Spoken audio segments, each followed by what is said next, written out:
Hello viewers, আসসালামু আলাইকুম। আমি মোহাম্মদ মেহেদি হাসান আর আপনারা দেখছেন এমএসএ এগ্রো। সো আজকের ভিডিওতে আমি যে বিষয়টা নিয়ে আলোচনা করতেছি অলরেডি দেখতেই পাচ্ছেন, এটা পালসার N1 60 আমার নিজের বাইক।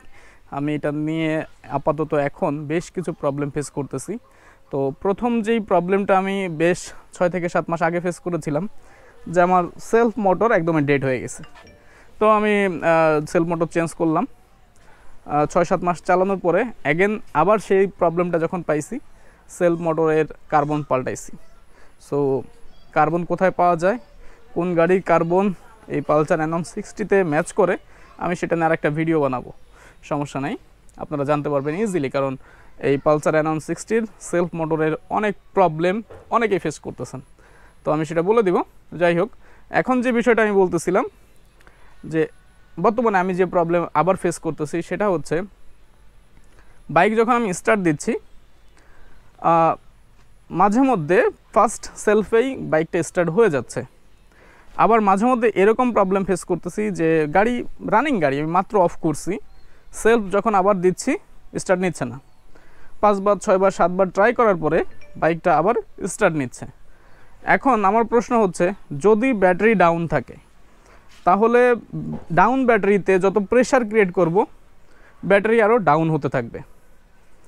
এখন ব্যাটারি যেহেতু ডাউন হতেই থাকবে, তাহলে তো এই ব্যাটারি দিয়ে আর স্টার্ট নেওয়ার কোনো সম্ভাবনা নাই। কিন্তু বাইক স্টার্ট নিচ্ছে, 6-7 বার ট্রাই করার পরে বাইক আবার স্টার্ট নিচ্ছে, গেল একটা। দ্বিতীয় হচ্ছে, আমি মোটরে সেলফ মোটরে যদি প্রবলেম হয়, তাহলে তো সেলফ মোটর ঘুরবে না, বা ঘুরতে যায় আটকে যাবে, বাট সেলফ মোটর ঘুরতেছে। তাহলে দুইটা প্রবলেমই আছে বা নাই শিওরলি বুঝতেছি না। মেকানিকের কাছে গিয়েছিলাম, তো আমাকে একজন বলল যে ভাই আপনি সেলফ মোটর পাল্টান, সমস্যার সমাধান। আর একজন আমাকে বললো ভাই সেলফ মোটর ঠিক আছে, সমস্যা নাই, ব্যাটারি মনে হয় ডাউন হয়ে গেছে, ব্যাটারি চেঞ্জ করে দেন, পাল্টান। কিন্তু মেকানিকরা এরকম হয়ে গেছে যে তারা যে একটা বাইক ধরবে খুলবে, তারা যদি প্রবলেম তাদের আইডেন্টিফাই করে দেওয়া হয় তাহলে তারা ধরে কাজ করে। বাট বর্তমানে এরা একটা গাড়ি খুইলে কাজ করতে ভয় পায়, বা সময় নষ্ট হবে, ব্যবসা হবে না। এটা তো কোনো মেকানিজের কাজ না। যাই হোক, তো নিজেই ট্রাই করতেছি, যেহেতু তাদের কাছে টাকা দিয়েই ঠিক করতে হবে, এবং এটা পুরোটা আবার খুইলা ঠিক করতে গেলে ভালো একটা অ্যামাউন্ট চলে যাবে। তা আমি চিন্তা করলাম নিজেই বাসায় খুলি, খোলার পরে দেখি যে আমি কিছু করতে পারি কিনা। আমি তো তেমন কিছু করতে পারবো না, আমি করার মধ্যে কী কী করতে পারবো বলছি। যেমন এই যে জয়েন্টগুলো আছে, এই যে একটা জয়েন্টের অবস্থা খুব করুণ। এই যে এইসব যেই ফিউজগুলো আছে, এইসব ফিউজের অবস্থা কেমন আছে, এইগুলা খুলে চেক করি, পরিষ্কার করি, পেট্রোল দিয়ে বা অন্য কিছু দিয়ে পরিষ্কার করে লাগাবো। এইখানে কিছু ওয়ারিংয়ে প্রবলেম থাকতে পারে, এগুলো সব চেক করবো এক এক করে। তারপরে যদি সমাধান হয়ে যায় আলহামদুলিল্লাহ, আর যদি তারপরেও সমাধান না হয়, তাহলে আমি আবার মেকানিকের কাছে যাব অ্যান্ড দেখব যে এটার ফাইনাল কি সলিউশন হয়। ঠিক আছে, কারণ এই গাড়ির পিছনে আমি 1 সপ্তাহের ভিতরে অলরেডি 10 থেকে 12,000 টাকা ইনভেস্ট করে ফেলছি। বাট ইনভেস্ট করার পরে আমি এই প্রবলেম ফেস করতেছি।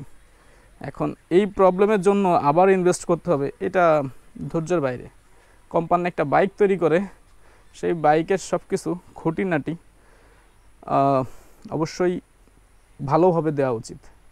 কারণ এই যে গ্রাহকের যে হয়রানি, এই পার্স এইখানে নাই, এই পার্স সেইখানে নাই, এটার প্রাইস 2 টাকা, এখন 10 টাকা দিয়ে কিনতে হবে, এইরকম একটা প্রবলেম যে গ্রাহক পড়ে, এটা কোম্পানির মাথায় রাখা উচিত। আমার আরেকটা কমপ্লেন আছে কোম্পানির বিরুদ্ধে, সেটা হচ্ছে আমার বাইকের ওয়ারেন্টি একটা ছিল, লং টাইম ওয়ারেন্টি দেওয়া হয়েছে। তো ওয়ারেন্টির ভিতরে আমি সেলফ মোটর পাবো। আমার 18,000 কিলো চলছিল তখন, তো আমার আর 2,000 কিলো বাকি ছিল। এখন শর্ত হচ্ছে 20,000 কিলোর ভিতরে আমার ওয়ারেন্টি থাকবে। আমি সবগুলো সার্ভিসিংই তাদের এখান থেকে করিয়েছিলাম। যাই হোক, তো তারা আমাকে সেলফ মোটর দিবে বলে ওয়াদা করছিল, বা আমার কাছ থেকে একটা অ্যাপ্লিকেশন রেখেছিল। দুঃখের বিষয়, আজও পর্যন্ত তারা আমাকে কখনোই এই সেলফ মোটরের জন্য ফোন দেয়নি, বা আমাকে কখনো বলে নাই যে ভাই আপনার সেলফ মোটরটা আসছে বা আসবে না, ভালো মন্দ আপনি পাবেন না, কিচ্ছু আমাকে জানানো হয়নি। অথচ তাদের ওইখান থেকে আমি আবার একটা পুরাতন সেলফ মোটর কিনে লাগিয়ে নিয়ে আসছিলাম। দুঃখের বিষয় হচ্ছে এইখানেই যে তারা সার্ভিস সেন্টারে ঢোকার পরে কাজ করবে, সবই ঠিক আছে, পার্সপাতির দামও নিবে, সবই ঠিক আছে, কিন্তু এই যে কথা কাজে মিল থাকে না।